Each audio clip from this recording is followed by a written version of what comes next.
บายดีเนาะทุกคนสบายดีจากโฮจิมินห์วันนี้กบกำลังจะเดินทางไปกัมพูชาครั้งแรก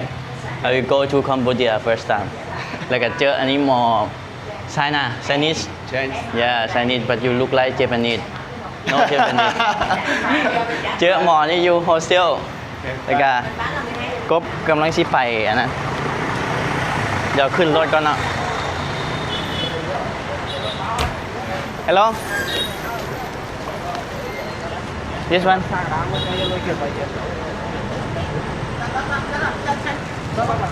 Wait, sir. Okay. Yes, sir. Not this bag? The next one. Okay, thank you. Ah, that one.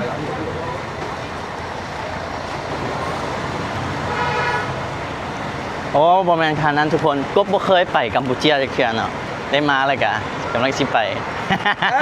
No this bus Oh, this? Yeah. Oh, okay. แล้วหมอนี่ก็สิไปนำแล้วก็ว่า see you in Same way. เสียมเรียบ Yeah. เจอกันอยู่เสียมเรียบเนาะทุกคนบ๊ายบายบ๊ายบาย Bye.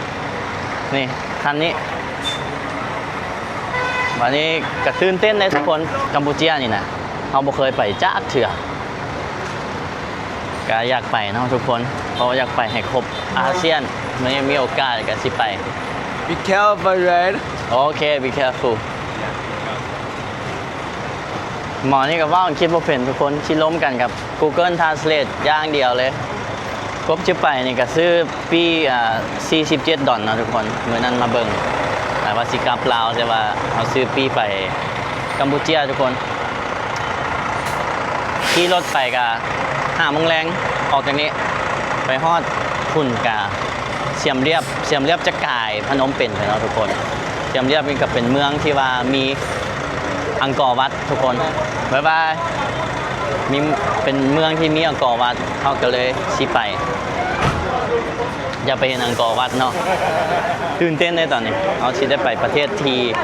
น่าจะประเทศที่21หรือว่า22ในชีวิตของผมเนาะทุกคนต้องมาเช็คอินก่อนแล้วอันนี้เป็นบอนเช็คอินเวียดนามไปกัมพูชาโฮจิมินห์ไปแบงคอกนะโฮจิมินห์ไปฮันไปนี่มีครบเลยเด้อไปลาวก็มีเนาะตู้รถกบจองเนี่ยเป็นรถนอนทุกคนเดี๋ยวเอาซีรีวิวให้เบิ่งสิเป็นจังไดครับเป็นไดเล็กก็คือบ่มีการเปลี่ยนรถเพราะเฮาลาบแหละตอนอยู่ยุโรปบ่กล้าจองเดี๋ยวเปลี่ยนรถ อันนี้คือนั่งแต่เช้านั่งตอนแรงไปฮอดคุณตอนเช้าเลยรถคันเดียวเลยบ่ได้เปลี่ยนรถเลยเป็นไดเล็กบัสราคามันก็จะแพงขึ้นถ้าเปลี่ยนรถมันก็จะถูกทุกคนแต่เราเลือกแบบอันนั้นเลยถ้าคือข้านเปลี่ยนเอาเครื่องลงเครื่องอย่างมาเขาเจ้าก็เช็คพาสปอร์ตก่อนตื่นเต้นทุกเทื่อที่จะได้ไปเมืองใหม่ที่บ่เคยไปต้องเช็คอินก่อนเนาะเขาเจ้าเช็คพาสปอร์ตก่อนแล้วฮอบอันไดเรกบัสเนี่ยมีแต่มองเดียวทุกคนมีแต่โมงเดียว5 โมงแรงฮอดคุณ5 โมงเช้าคันแมนฮอบทั่วไปนี่จะมีหลายฮอบคันแมนรถต่อรถเนาะแต่มันรถนี่จะไปจากโฮจิมินห์ไปพนมเปญก่อนไปเมืองพนมเปญและหลังจากนั้นจึงต่อรถไปที่ไปใส่ก็จึงต่อรถไปแต่ฮอบโฮจิมินห์ไปพนมเปญมีทุกฮอบทุกคนทุก1 ชั่วโมงเริ่มตั้งแต่5 โมงเช้า6 7 8 10 11 12 โมงครึ่ง1 2 3 4 5 6รอบสุดท้ายมัน5 โมงแรงเสียมเรียบทุกคนเสียมเรียบ Can I Okay เอาไว้ Thanks เอานี่นะขนม มันย่านหิว Okay, please. โอเค Same rate. Where's my seat Help. น้องขึ้นรถไปกัมพูชาครั้งแรก Hello Where's my seat Okay. Chân đột bậc. Sorry, can sit anything because okay. because transfer to sleeping. This time the sleeping bus cannot inside here. Okay. Yeah, maybe 15 minutes Okay. from here. 15 minutes. Okay, you can sit. Everywhere.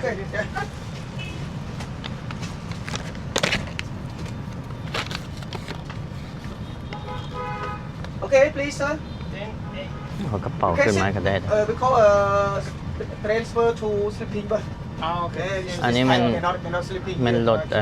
อันนั้นทุกคนยังบ่แม่นรถนอน 10 or 15 minutes from here to sleeping bus. ประมาณ15นาทีเราจะไปเปลี่ยนรถทุกคนขึ้นมานั่งมอง Can ใด sit anything. Okay. ก่อนก็ได้เลยว่าซั่นแค่เอากระเป๋าขึ้นมาแล้วเอาเป็นหยังไว้ลงก็ได้ Okay, please. You can sit. เราจะได้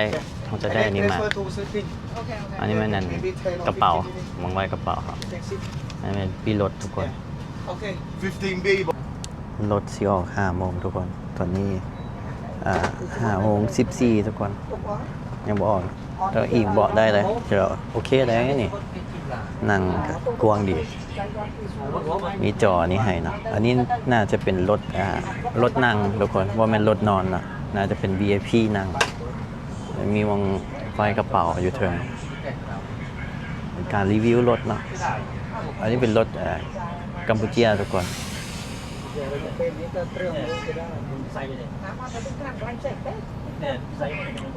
พาสปอร์ตเขาเจ้ายึดไปเลยเนาะทุกคนเพราะว่าตามระเบียบเขาเจ้าก็ต้องไปเช็คเบิ่งว่าจ้ำเข้าเมื่อใดพาสปอร์ตอหยังเนาะเขาจะแล่นให้เลยนะถือว่าแบบทัวร์นี้เขาจะแล่นให้เลยแต่มองกบขึ้นรถนี่บ่แม่นสถานีรถเมล์เด้อทุกคนใกล้ๆสถานีรถเมล์มันจะมีมองกันเป็นพวกขายทัวร์เนาะขายปี้ขายทัวร์ขายอย่างต่างๆอยู่เรียบตามเขาจะขายแล้วรถเมล์ก็จะมาหับเอาอยู่มองนี่มองเดียวเลยแปลกเนาะแทนที่ต้องไปหับอยู่คิวรถแต่อันนี้จะเป็นจุดตัวนี้เลยมาหับจุดนี้น่าจะเป็นเฉพาะของเอกชนที่บ่แม่นของรัฐทุกคนเป็นของเอกชนแล้วบ่ได้เข้าในคิวรถเมล์นะ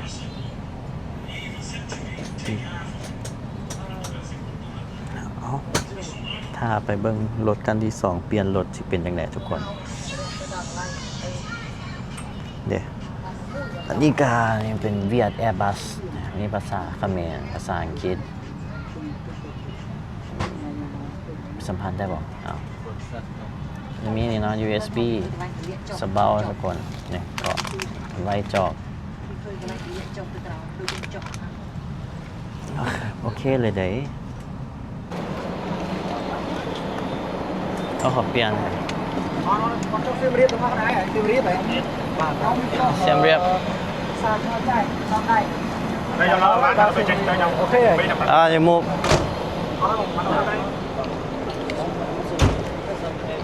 โอ้คนย้ายไปแล้วอ๋อเมื่อกี้นี่รับตื่นหนึ่งเลยเว้ยนี่ขึ้นรถทุกคนโอ้ปดเกือบอ่ะ Bánh tức luôn. Hello เอ้ย Bánh number? 12A Big A. นะ 12A นี่เป็นรถนอนอันนี้ห้องน้ำใช่ปะกบนอนกับคนอื่นเลยจะว่าหู้นอนกับผู้ใดเลยรถนอนเป็นอย่างสี่ทุกคน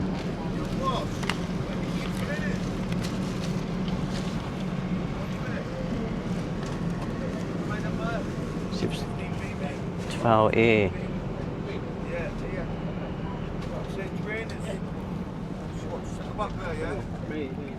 How much is it? I'm sat next to someone I don't know. She just said, There's only one. I'm by myself, Also yeah. one, two. I'm one. so And 10A. Can I be here? No, 10. The bar and the pool. 10A, this one. No, this one. It's 12. ใช่ 12A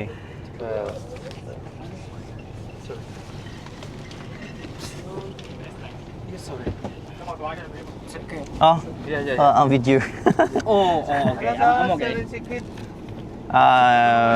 Are you inside? Or me? There, I don't put know. it. 11 I've already seen it, man. I'm Sure, 12. ticket price, I don't know how to put it. Is wait. Just all I've got is that, look. Hi, Bong. The ticket, all I've got is A that. is A here? Yeah, 2 people. Yeah, 2. Where's Uh, 11? where is that? 11 here? Yeah. Where's 11? 11. I don't know where I put my ticket from. กงกบ A12 I just know 15B, boss. Where's 11 here or there? Oh, this is such a... 11. 11 okay 12 okay I'm inside มีแอร์นะบนนอนกับประมาณนี้มีไฟอยู่นี่อ๋อปลั๊ก USB นี่นอนกับคนอื่นอ่ะ โอเคเลยมันมุดเข้ามาทั้งหลุมเลยโอ้ it's not bad ทุกคนอันนี้เป็นห้องน้ำนะทุกคนนี่จะมีหมอนล้างมืออยู่นี่ผู้ใดกินข้าวหยุดก่อนนะมีสักโครกแล้วมีอันซีดเนาะถือว่าแคบๆเลยแคบๆเลยขึ้นรถมาเมื่อกี้ก็กระลับนะทุกคนเมื่อยผู้ใดที่ขี่แบบกบนี่ให้จองชั้น2อ่ะเนาะนี่ทั้งเทิงมันสบายก่อนทุกคนกบนอนอยู่หลุมแล้วมันฮ้อนมันอึดอัดมันหัวมันก้มอ่ะนะเจ๊นี่ทางที่ดีจองอย่างสิแต่ว่ามันเต็มแล้วอันนี้มันเต็มเพิ่นแล้วเนี่ยนอนทั้งหลุมมันเข้าไปมันกะยุ่งยากไปนอนต่อไปนี่ทุกคนตอนนี้กบขึ้นมาชั้น2ทุกคนนอนอยู่หลุมอึดอัดอยู่นี่ยังเย็นต่อจะเห็นแก้วเห็นแคมทางออกไปจะโอเคเลยจองผิดเนาะจองชั้นหลุมทุกคนมันอยู่หลุมอึดอัดอันนี้ยังเห็นแก้วเลยนี่อันนั้นแบบฮ้อนกับฮ้อนมันใกล้จากรถเนี่ยใกล้ทางแบบว่ามันต่ำนะทุกคนมาขึ้นมองอันนี้ก่อนโอ้ยอยู่นี่ใครเนี่ยเย็นถ้าต่อไปทุกคนจังไหนฮอดด่านเนาะตอนนี้ฮอดด่านเลยทุกคนก็โดนเติบได้ตอนนี้8 โมงทุกคนออกมาแต่ประมาณ6 โมง7 8 2 ชั่วโมงกว่าทุกคนฮอดแล้ววันนี้เขาไปจำเข้าประเทศก่อนก็ง่ายเลยทุกคนรถเขาเจ้าแบบเอาพาสปอร์ตเข้าไปเนาะตั้งแต่แรกแล้วมาฮอดปุ๊บฮอดด่านเวียดปุ๊บเขาก็เอาพาสปอร์ตเข้าไปแล้วเขาก็ไปยืนจำออกประเทศเวียดนี่ก็ย่างมาแล้วรถก็ที่ข้ามมาแบบนี้กำลังที่ไปพนมกัมพูชาครั้งแรกเลยเขาก็เอาส่งพาสปอร์ต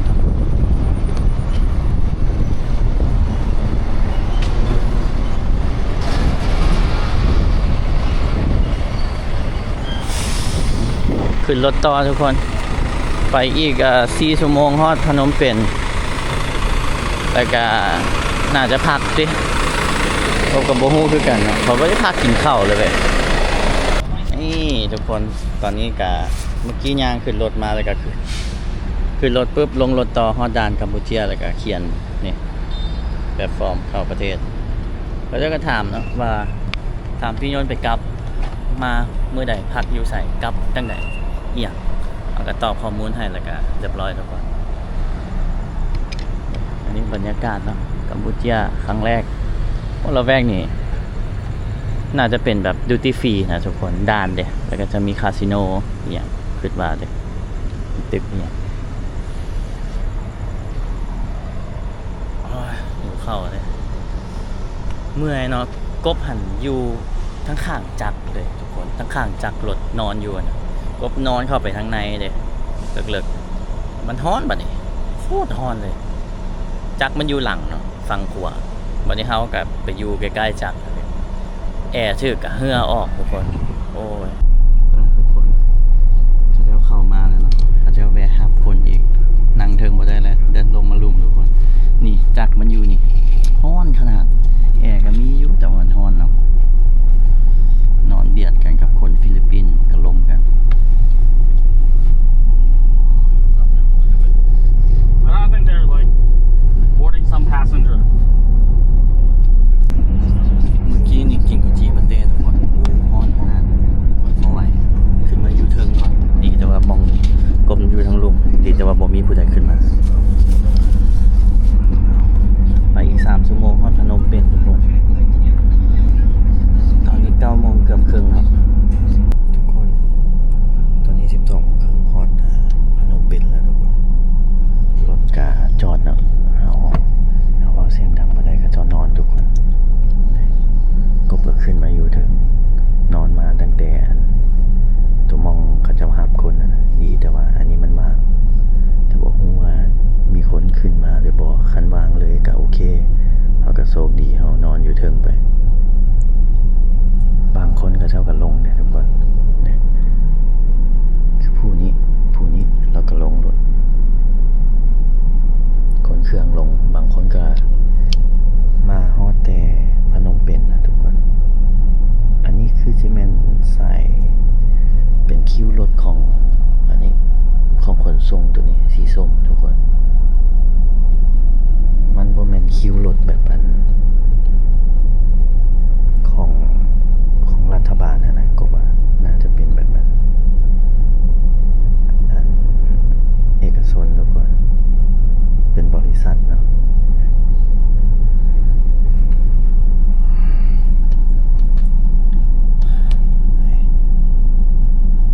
พร้อมแล้วทุกคน Good morning นะเมื่อยดีแต่ว่าเขาได้นอนเทิงมีทุกคนแต่กับบนหลับตอนนี้ยังเบยอยู่ทุกคนกำลังมันมีแอปเนาะทุกคนผมจะบอกทุกคนเลยผู้ใดจะมาเที่ยว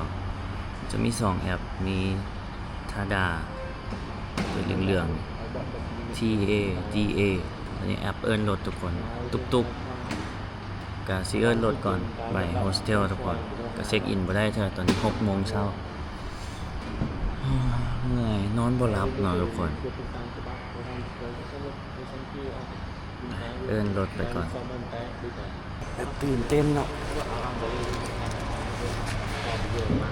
บ่เคยมาสักเทื่อเลยทุกคนเคยข้ามไปอยู่ดอนเดชแต่ก็บ่เคยข้ามมาไกลปานนี้แถวชายแดนเขาข้ามอยู่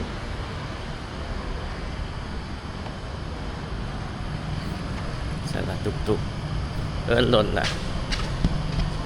อันนี้เป็นคิวรถของบริษัทสีส้มที่บอกทุกคนเอาขึ้นรถมาแล้วทุกคนเอิ้นรถนำผ่านแอปโอ้ยังบ่มีเงินเลยนี่can I pay dollar Dollar yeah Dollar is $1 is for 4,000 4,000 riyal. okay I will pay dollar Okay. okay yeah I need exchange no exchange ATM ATM. ABA. yeah ATM Go to ABA. ATM. yeah okay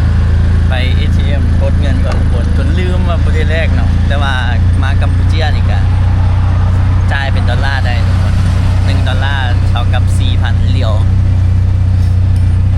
เนาะก็ถือว่าง่ายได้เนาะต่างประเทศมาเที่ยวกาดอย่างคล้ายๆลาวเลย It look like Laos in Laos we drive on the right hand side like this yeah นี่เมืองเสียมเรียบทุกคนเสียมเรียบ Angkor Wat. ย่าอังกอร์วัดเสียมเรียบเมืองอังกอร์วัด ATM. yes โอเคถอนเงินกันทุกคน ABA you have ABA it's okay visa Yeah. okay all good แล้วกันหน้าหักจ้ะอันผู้แท็กซี่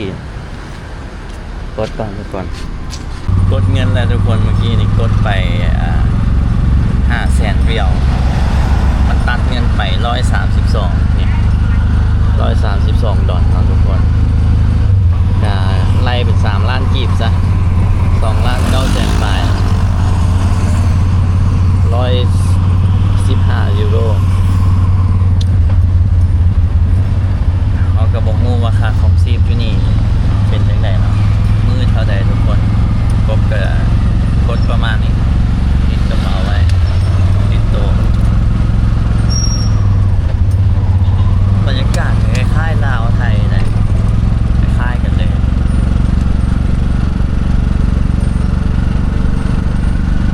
ตอนนี้ก็ยังเบื่อเนาะทุกคนอาจจะเมาแล้วก็ขึ้นนํเพราะว่าบ่ได้พักผ่อนสมองยังเบื่ออยู่ไปฮอสเทลก็เอาเครื่องไว้แล้วก็ได้นั่งท่าเลยเช็คอิน2 โมงแล้วทุกคนคือลาวเลย เพิ่งจังได๋กับแม่นลาวไทยคล้ายๆกันแล้วเขาเจ้าก็มีขายพักแคมป์ทาง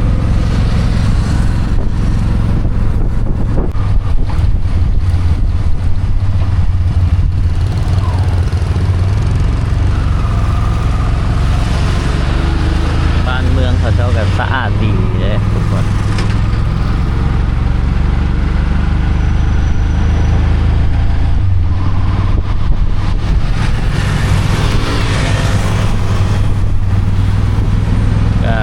คนขับตุกๆก็จะมีนะโบชัวขายทัวร์ทุกคนเลยแล้วก็แจกน้ำปั่นแห้งคันเฮาเอิ้นรถไปมันก็สิเป็นราคาหนึ่งคันเฮาเหมาไปมื้อหนึงแล้วให้เราพาไปมันก็จะเป็นราคาหนึ่งนะทุกคนก็เดี๋ยวไปฮอดมองพักแล้วขึ้นก่อนนั่งขึ้นนั่งเอิ้นรถนะสมมุติจุดนี้ไปจุดนี้ไปจุดนี้มันตกเป็นเท่าใดถ้าว่าเฮาเมาไปแล้วมันถือก่อนบ่เฮาก็จึงสิเมา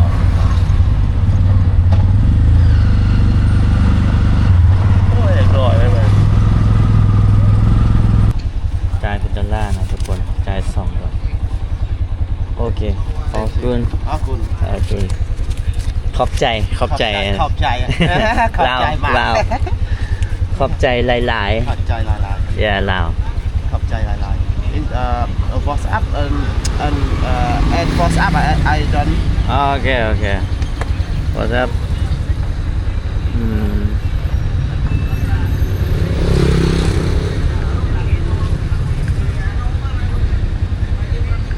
โอ้ โอเคสแกน What's up $20 Yeah, $20 full day. full day Okay. I will call you Yeah, call to me 30 minutes. okay okay say hi okay Hi, okay.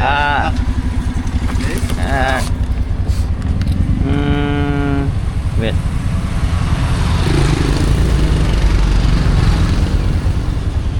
I will translate 5 สถานที่นี้เข้าไปสถานที่ไหนเสียตังค์บ้างครับ The buy ticket? Yeah ticket I know. this ticket Yeah. ticket or no Oh, this full day, it the one ticket. or one ticket how much It's 37, eh? how much It's 37, no? 37 Yeah. All full day. One all day. full day Yeah, one day. All today. One day is okay. Wait, is translate. translate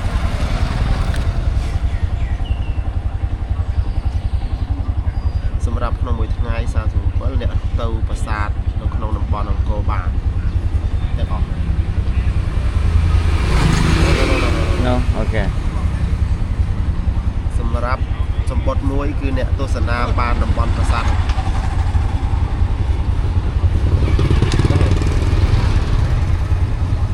พี่เป็นหนึ่งท่านสามารถบริเวณได้อ๋อ one ticket yeah one ticket อ๋อ okay allอ๋อ how many 1 2 3 4 5 okay 20 I am you to me 20 this all the go to the kid is 37 37 yes full day one day the one day is oh full day or not this okay outside outside 1 2 3 4 5 6 7 8 9 10 10 37 10 place yeah oh okay I will call you yeah thank you oh good good luck have a good day okay thank you เด็ดตาติ๊กๆเลย ตัวสะใด